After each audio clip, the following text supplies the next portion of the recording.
बिस्मिल्लाहिर्रहमानिर्रहीम।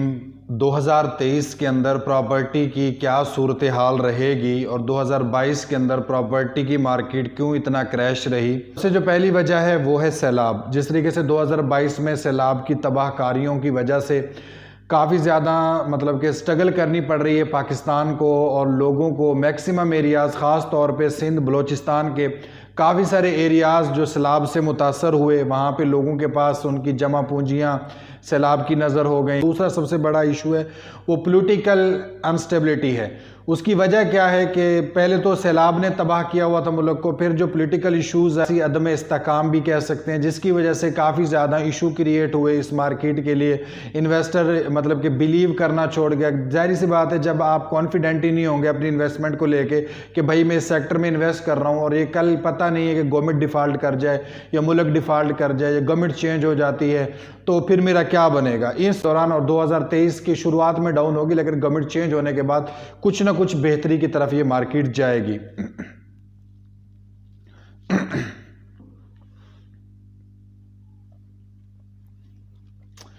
और सबसे जो मेन चीज़ होती है प्रॉपर्टी और रियल स्टेट की मार्केट में वो ये होती है कि जो टैक्सेस लगाए जाते हैं ख़ास तौर पे रियल स्टेट में किसी भी सेक्टर को, तो अगर टैक्सेस क्या अच्छे तरीके से लगाए जाएं, कम लगाए जाएं, तो क्या होता है कि उस मतलब कैटेगरीज़ के अंदर या उस बिज़नेस के अंदर ग्राफ बढ़ता है। लेकिन अगर टैक्सेस ज़्यादा कर दिए जाएँ, बहुत बर्डनाइज कर दिया जाए बिज़नेस को, तो बिज़नेस कम होता है। जिस तरीके से इस गवर्नमेंट ने कैपिटल गेन टैक्स 15% लगा दिया है, मगर अगर आप प्रॉपर्टी बाय करते हो और प्रॉपर्टी को उसी साल में सेल आउट करते हो तो आपको 15% टैक्स देना है। इसको मैं सिंपल और सादा करके आप लोगों को समझाता हूं कि अगर आप 50 लाख की प्रॉपर्टी खरीदते हो और उसी साल के अंदर वो प्रॉपर्टी आपको 10 लाख का मुनाफा दे देती है, आप उस प्रॉपर्टी को 60 लाख की बेच देते हो, तो क्या है कि आपको 1.5 लाख रुपए गवर्नमेंट को टैक्स देना है। अगर आप दूसरे साल बेचते हो तो 2.5% कम हो जाएगा, अगर आप तीसरे साल बेचते हो तो 2.5% कम हो जाएगा। मतलब अगर आप उसके बाद एक एक साल जिस तरीके से कम होता जाएगा, 7 साल के बाद आपके ऊपर कोई टैक्स नहीं है। तो जो शॉर्ट टर्म इन्वेस्टर था, जिस तरीके से हमारे ओवरसीज पाकिस्तानी हैं जो भाई हैं, हमारी वीडियोस देखते हैं डिफरेंट कंट्रीज के अंदर, उनके लिए बड़ा मसला बन गया था कि भाई उन्होंने तो साल के लिए 1.5 साल के लिए इन्वेस्ट करना था बड़े इन्वेस्टर्स ने, तो वो इन्वेस्ट नहीं आई। दूसरी बात है रेंटल इनकम के ऊपर 20% का टैक्स लग गया था। मतलब कि आपका 5 लाख रुपए अगर रेंट आता है तो उसके ऊपर आपको 1 लाख रुपए टैक्स देना है गवर्नमेंट को। 20%, 1 लाख रुपए टैक्स आता है तो 20,000 रुपए आपको टैक्स देना है।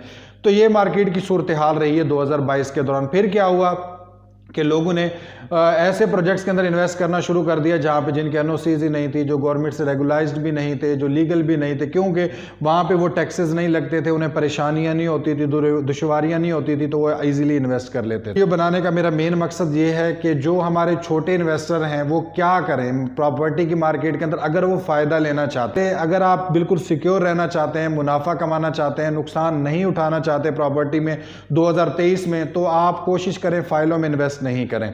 उसकी वजह यह, अगर आप छोटे इन्वेस्टर हैं, छोटे इन्वेस्टर के लिए फाइलों में इन्वेस्टमेंट नहीं होती।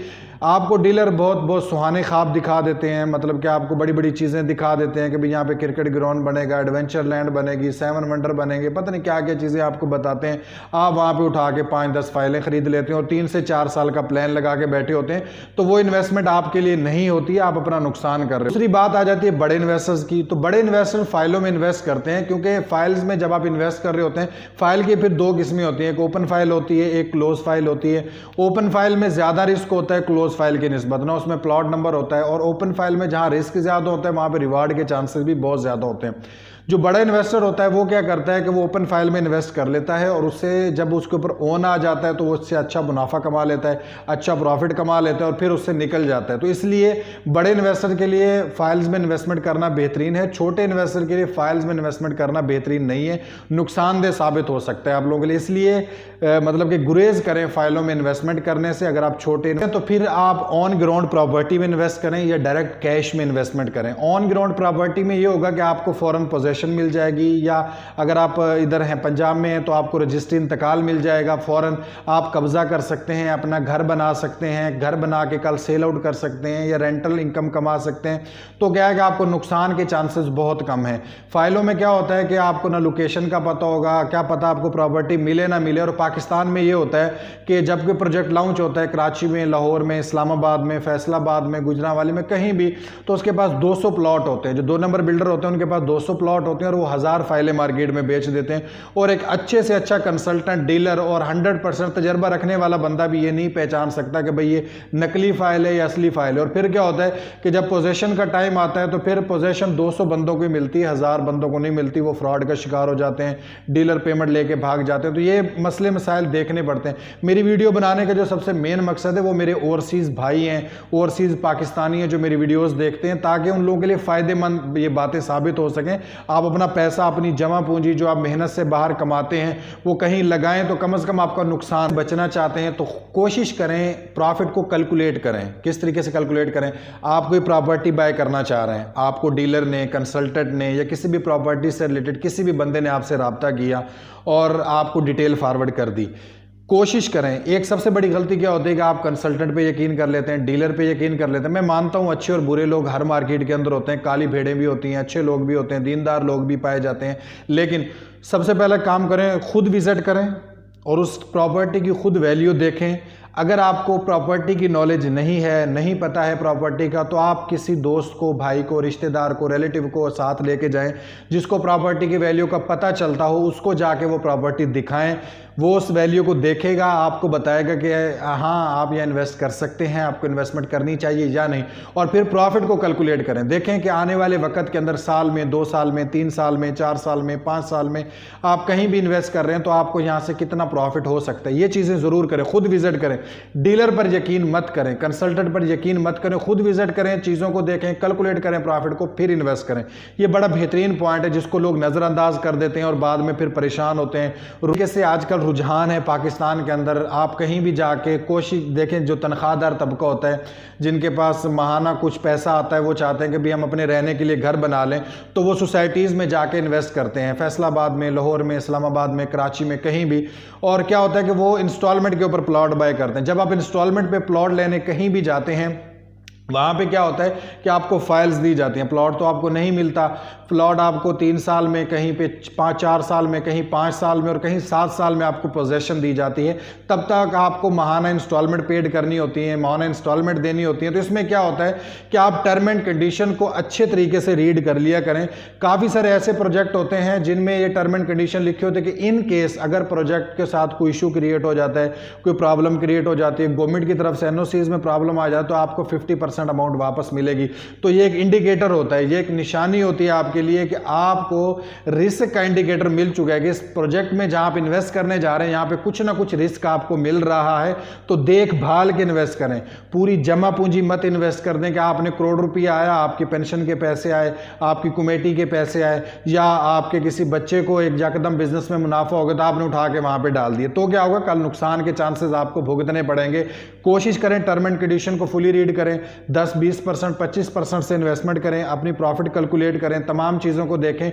इंस्टॉलमेंट वाले प्रोजेक्ट्स के अंदर कहीं ना कहीं किसी न किसी मकाम पे रिस्क मौजूद होता है और उस बिल्डर के, जो वो बिल्डर बना रहा है, जो वो डेवलपर है, जो वो प्रोजेक्ट बना रहा है, उसके प्रीवियस प्रोजेक्ट को देखें, प्रीवियस हिस्ट्री को देखें, सोशल मीडिया के ऊपर वर्किंग करें। आपको 97 तो क्या 99% आपको प्रोजेक्ट का पता चल जाएगा कि हाँ ये प्रोजेक्ट क्लियर है, क्या मुझे इन्वेस्टमेंट यहाँ पे करनी चाहिए, नहीं करनी चाहिए, तमाम चीज़ें आपकी क्लियर हो जाए। हमारे ओवरसीज़ पाकिस्तानी खास तौर पे जो हमारे भाई हैं वो इस मुल्क से बाहर हैं, वो डिफरेंट कंट्रीज़ के अंदर टाइम गुजार रहे हैं, वक्त स्पेंड कर रहे हैं, वहाँ पे वर्किंग कर रहे हैं, पैसा कमा रहे हैं, तो बड़ी मुश्किल से पैसा कमाया जाता है। फिर वो क्या करते हैं, हर बंदे की कोशिश होती है कि भाई मैंने अगर टाइम दियारे गैर में गुजारा है तो मैं कोशिश करूँ अपने एसेट बना लूँ पाकिस्तान के अंदर।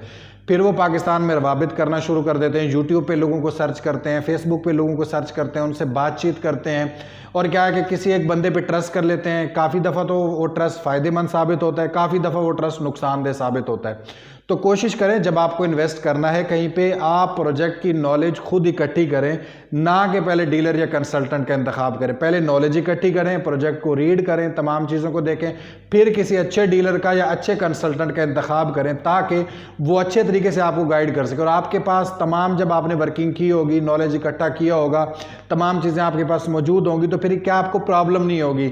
डीलर से आप रिलेटेड भी कर सकेंगे, तमाम मालूमात भी आप उससे ले लेंगे, तमाम चीज़ें भी आपकी क्लियर हो जाएंगी। और फिर क्या है, जहां आप इन्वेस्ट करेंगे करेंगे कुछ ना कुछ क्या 100% नहीं तो 70% सेफ और सिक्योर आप वहाँ पे हो जाएंगे। सिक्योरिटीज़ को ज़रूर देखें, तमाम चीज़ों को देखें, डीलर रजिस्ट्रेशन को देखें और जो बिल्डर उस प्रॉपर्टी को बना रहे इसको तो ज़रूर देखें। अभी बात आ जाती है कि हम बाहर बैठे हैं मुल्क से, हम किस तरीके से प्रॉपर्टी की रिसर्च करेंगे। आप सोशल मीडिया हैंडल्स फॉलो करें, उनके ऊपर जाके जिस भी प्रोजेक्ट में आप इन्वेस्ट करने जा रहे हैं उस प्रोजेक्ट के बारे जाके रिसर्च करें, देखें तमाम चीज़ों को। आप कमेंट सेक्शन में जाके लोगों से बहस करें ताकि जो चीज़ें आपको वीडियो वाला नहीं बता रहा, कमेंट सेक्शन में कुछ लोग आपको बता देंगे।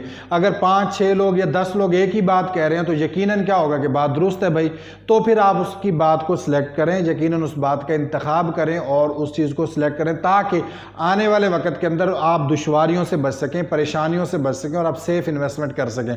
तो मुझे उम्मीद है कि ये जितने भी मैंने आप लोगों को आज की वीडियो के अंदर चीज़ें बताई हैं, अगर आप इन तमाम चीज़ों को फॉलो करते हैं, इन तमाम चीज़ों का इंतखाब करते हैं तो यकीनन आप फ़ायदेमंद इन्वेस्टमेंट भी कर सकेंगे और आने वाले नुकसान से भी आप बच सकेंगे। और सबसे जो मज़े की बात है वो ये है आप फ़ायदा भी कमा सकेंगे। जिस तरीके से मैंने शुरू में बात की थी कि लोग गोल्ड में क्यों इन्वेस्टमेंट कर रहे हैं ना कि वो प्रॉपर्टी में इन्वेस्टमेंट करें, तो देखें गोल्ड की आज प्राइस चल रही है 1,70,000 रुपये तोला पे गोल्ड जा चुका है।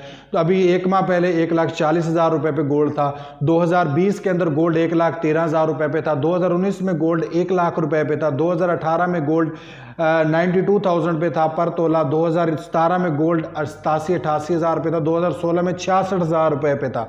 मतलब कि जिस बंदे ने 2016 में 66,000 रुपये पे गोल्ड में इन्वेस्टमेंट की होती, आज वो 50-70% प्रॉफिट के अंदर है। जिसने 2017 में की होगी वो आज 25 से 30% मुनाफे के अंदर है। 1 करोड़ इन्वेस्ट किया है तो अप्रॉक्सीमेटली 30 लाख रुपए तक वो मुनाफे के अंदर है। और गोल्ड मजीद बढ़ेगा क्योंकि माशी इस्तेकाम खराब हो रहा है, डॉलर बहुत ज़्यादा इंक्रीज हो रहा है। तो इन तमाम वजूहात की वजह से डॉलर की प्राइसेस मजीद इंक्रीज होंगी।